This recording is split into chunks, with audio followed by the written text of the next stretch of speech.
Have you been looking at a lot of this stuff? It's being dumped in rivers in China. Or look at all the amount of filth that is filling the air in India. Well, guess which two nations were not at the global warming powwow going on at the UN today?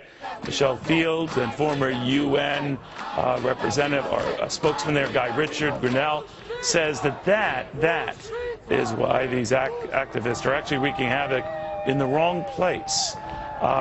You know, it's kind of interesting, Richard, you and I were talking during the break here, that there's a different set of rules here, right, for us versus countries we normally talk about being part of a coalition. Yeah, what's so interesting, Neil, is that, you know, on terrorism, the president is just saying, we are not going to act until others act first.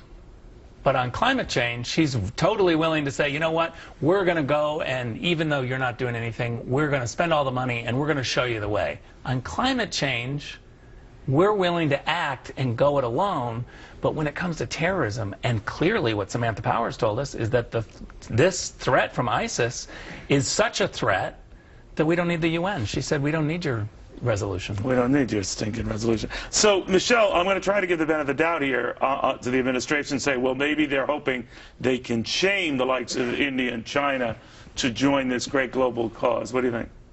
This is just a political event. It's theater. It's an opportunity to go get some great photos, make a speech, but nothing is actually going to get done at this climate summit. How can anything get done when China's not at the table, India's not at the table? They're the #1 and #3 polluters in the entire world. There's nothing that's going to get done if they're not there to negotiate and talk. The president and prime minister said that they're too busy. They couldn't fit it into their schedule. So, I mean, it just seems like all theater. You know, Richard, Richard Branson, my Fox Business show, which is tonight at 8 p.m. If you don't get FPN, you should demand it. But enough about me. Back to me and what I was raising.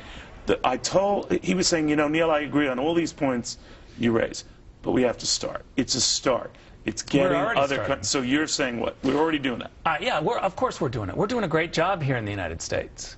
The problem is that these other countries are really eager to sign on to this global pact that the UN is pushing because they want the money. It's going to be a global tax. Who's going to get the money?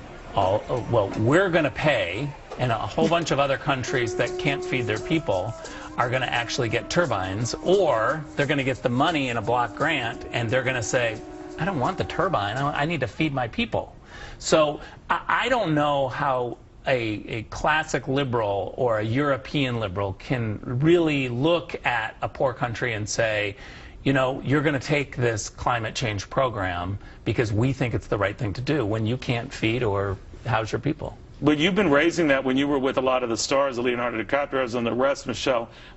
Do they connect with this? Do they see this, or they just ignore this? Well, they live in a bubble where they think that this is the largest issue. This affects them, they think, and it affects every single American. But if you look at the polls, that's just not the case. If you look at a recent Gallup poll, only 24% of Americans say that this is a serious issue that needs to be tackled, and they feel like it's a priority. This to them isn't a priority. The priority is the economy, immigration. But when you live in this liberal bubble, you think that this is the biggest thing in the world, and that just is not the case for most Americans. We shall see, guys. I want to thank you both. In the meantime, what have I told you that one of these guys needs to rule a White House run out in order for one Mitt Romney to get back in? Well, I don't have to say that. Maybe Ann Romney will.